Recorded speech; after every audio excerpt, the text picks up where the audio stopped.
ఇదిగోండి స్టవ్ వెలిగించేసి పెట్టేసా, కడాయి పెట్టేసా, ప్యాన్ హీట్ అయింటే ఆయిల్ కూడా వేసేసా. ఇప్పుడు పోపు దినుసులు వేసుకోవాలి. ఇదిగోండి పోపు కూడా వేగిపోయింది. ఇప్పుడు ఆనియన్ వేసుకోవాలి. ఆనియన్ బ్రౌన్ కలర్ వచ్చేంత వరకు కొంచెం బాగా వేయించుకోవాలి. ఇదిగోండి ఇప్పుడు వేగిపోయింది. ఇప్పుడు ఆలు వేసుకోవాలి. ఆలుగడ్డ తీసుకొని బాగా కలుపుకొని మగ్గించుకోవాలి. కొంచెం సాల్ట్ వేసుకుంటే మగ్గుతుంది. కొద్దిగా సాల్ట్ వేసుకుంటే తొందరగా మగ్గుతాయి.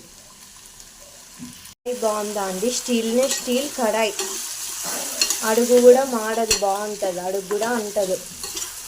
చూడండి, మీరే చూడండి, అడుగు మాడుతుందా? మాడలేదు కదా, బాగుంటుంది.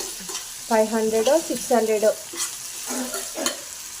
హాఫ్ కేజీది అంతా మగ్గిపోయింది. ఇప్పుడు కొంచెం కారం, చిటికెడు పసుపు, కొంచెం ధనియాల పొడి అన్నీ వేసుకొని కలుపుకోవాలి బాగా.